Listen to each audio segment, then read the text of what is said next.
So good evening, good early hours of the morning to everybody inside. Big up to everybody who is watching. First and foremost, formalities. Like the video. The algorithm is mashup. So do like the video. That would be great. That would help the channel grow. It's nearly on 78k as well. Thank you very much. So make sure you are subscribing. Do it right now. And sub to the second channel as well, people. Now that's nearly on 10k. So I don't just profit off of losses. I actually profit off of talking about other stuff as well, not just football, because apparently I'm so negative and toxic. You only make money by being toxic. Well, the other channel's got nothing to do with being toxic, and that one's flying. So do go and sub to that as well. But excuse me, I was looking at the fixtures. Obviously, Arsenal have West Ham coming up this weekend. Comfortable victory, in my opinion. Hopefully, we need to go out there and absolutely smash him. I don't want no excuses. I don't want to see no lackadaisical football. I don't want to see players pulling out of tackles like they were up at Anfield. I don't want to see any stupidly hit over hit through balls on a 3-on-1. I don't want to see no average defending. I don't want to see no stupid defending. I can't even speak. Arsenal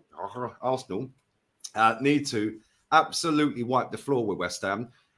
Man City have got 5+ goal difference better than we have. They've got Leicester this weekend. You'd expect them, even with Dean Smith and John Terry in there now, you would genuinely expect Leicester to get battered by Man City. So let's say they won 4-0, let's say. We have to at least match a 4. Then we've got Southampton after that.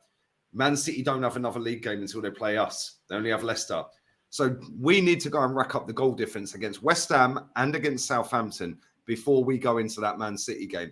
If we do that, we need to get into the Etihad, in and out, job done, take a draw right now. That's a bit defeatist, Gunnar. You say you don't like draws. I don't. But for the good and great of winning a title, I can't even breathe with this fan on. For the good and great of the title, if we are 9 points clear of Manchester City by the time we play them, I don't care how we get out of there. Just get out with something. I'm leaving with something. Just get out there with a draw. And then that takes us into the next game, which is Chelsea. They obviously would have had their game against West Ham the day after we play Chelsea. So we could genuinely be sat 9 points ahead of them as we go and play Chelsea. If we beat Chelsea, I know it's if buts and maybes at this stage, but then if we go and beat Chelsea, we're 12 points clear of them and they'll have a few games in hand. We have to go and batter West Ham. Sorry, Hammers. I do like your football club. Sorry, Southampton. I like yours as well. But it's about winning a title now. We're in the home stretch. I can see the finish line. It's over there. Martin Odegaard is on top of Gibraltar Rock waving at the finish line. Hello. Yes. Hello, Martin. And we need to get the job done. I don't want to see no excuses. I don't want to see no poor performances. I want the manager to manage the games properly from now till the end of the season.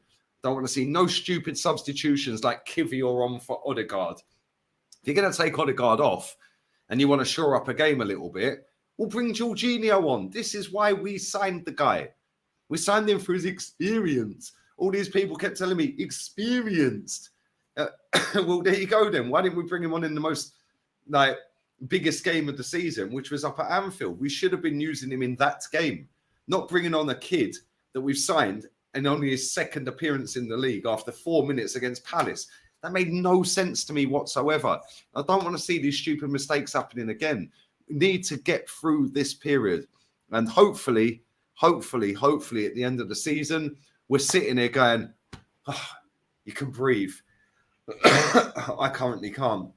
But hopefully, at the end of the season, we are champions and hopefully we do lift that title. And how cool would that be going into that summer, knowing that we're champions, knowing that, do you know what? All season, next season, champions of England, we know what we are. We know what we are. And then when we play Spurs, champions of England, you'll never sing that. You'll never sing. How much banter are we going to have next season if we win it? If we don't win it, how much banter are this lot all going to have against us next season? Because our fan base are mouthy, very mouthy. And there's no real reason for them to be mouthy because we don't particularly win a lot, do we? Let's be real. But if we do win the league, we have every right to be mouthy.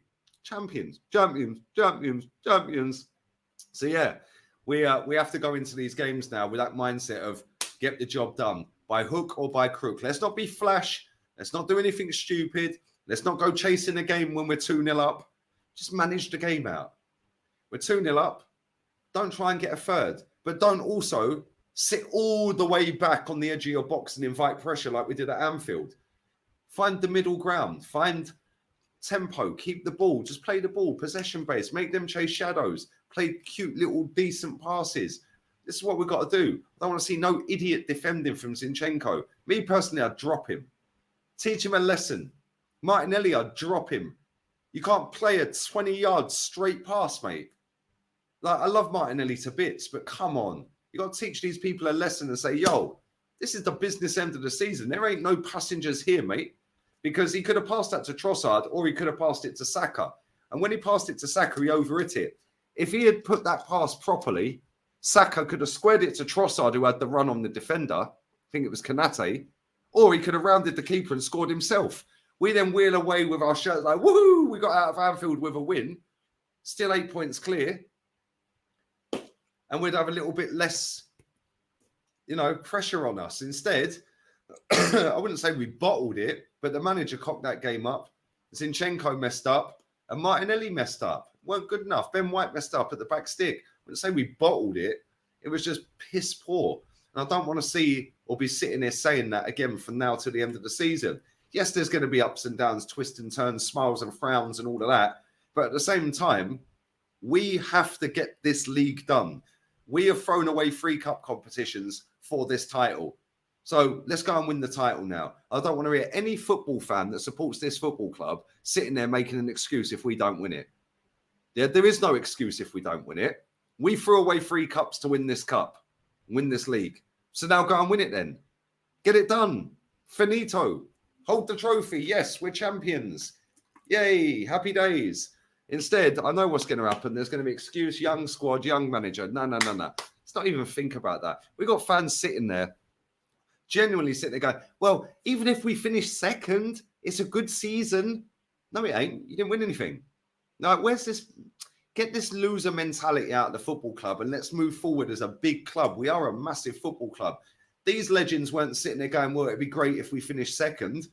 No, they weren't. They were sitting there going, disappointed we didn't win the league, but you know what? We're going to win it next season. And they'd go and win it next season. They'd go and win the cup. They'd go and do doubles. Why is it that team could get together and not be a thin squad, which is another load of codswallop, thin squad? What are you chatting about, mate? Yeah, Real Madrid have got a thin squad, but they seem to win everything.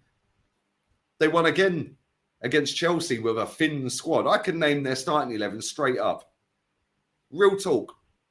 I don't even know who they're playing at the weekend. I guarantee it's the same starting 11.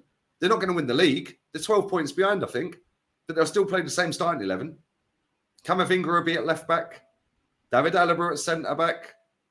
They'll have Militao at centre back. Danny Carvajal at right back. Midfield be Modric, Valverde, and Kroos. Up front, they'll have Benzema. They'll have Asensio. I don't know, man. Like it's easy to pick their 11, and they'll have Vinny Jr. or Rodrigo. They're the only changes they really make. Rodrigo for Asensio, really. But you can name their starting 11. And when Camavinga is not starting at left back, it's Nacho. Like, come on, thin squad. Danny Ceballos will come on second half. We know what's going to happen. So let's stop all this rubbish about thin squad. Manage the squad. Manage the squad. Yeah, manage the squad. Get it done. It ain't difficult. Yesterday, we see Marco Asensio come on for half an hour last night. Bang, he scored straight away. That's managing a squad. That is what an elite manager does. Don Carlo Ancelotti. But anyway, back to the task in hand. Win the Premier League. Adios, amigos. Ciao. Let me know your thoughts and feelings. Do you think we'll win it? Do you think we've got a thin squad? And how many are we beating West Ham by? Cheers. Ciao. Laters.